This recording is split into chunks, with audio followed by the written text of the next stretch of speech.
Chancellor's also focused on getting more people into work to ensure people are not working until they drop.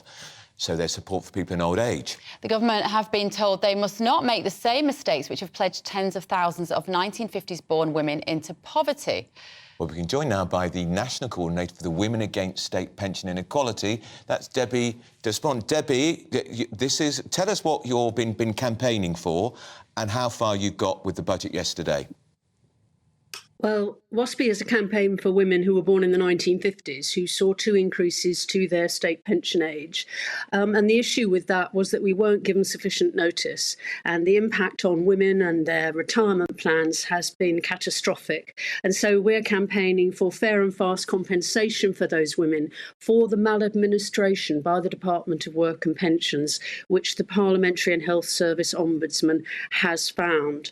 And to that end, we have in the last 12 days raised over £100,000 to take a judicial review, because we're concerned that the Ombudsman is not taking the right legal decisions and therefore can't come to the right conclusion at the end of his report or his investigation. Do you have any faith that a Labour government would look after the people that you are most concerned about? Well, the last Labour government pledged a considerable sum for WASPI women. As a campaign, we are pragmatic about what's affordable and what's achievable. We're not asking for the full return of our state pension.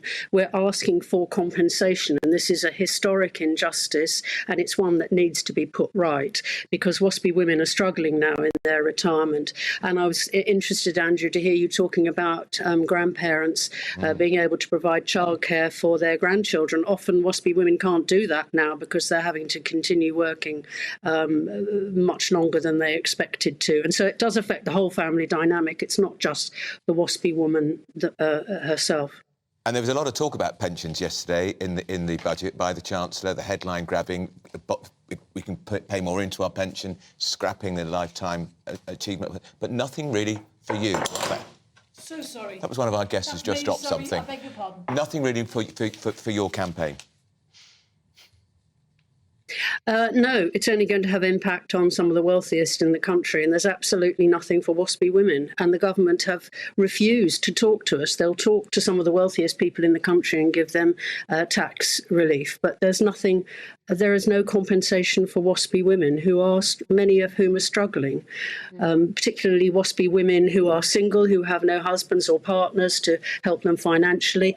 They're WASPI women who've worked all their lives. They expected to receive their state pension at 60, and many of them gave up work in order to look after elderly parents.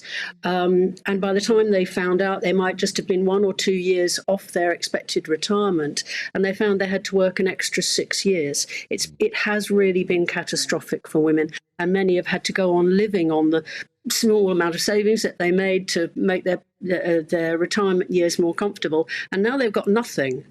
And with the cost of living at the moment, they're struggling to pay their bills, and it's a real worry for many women. They contact us all the time. They're worried out of their minds.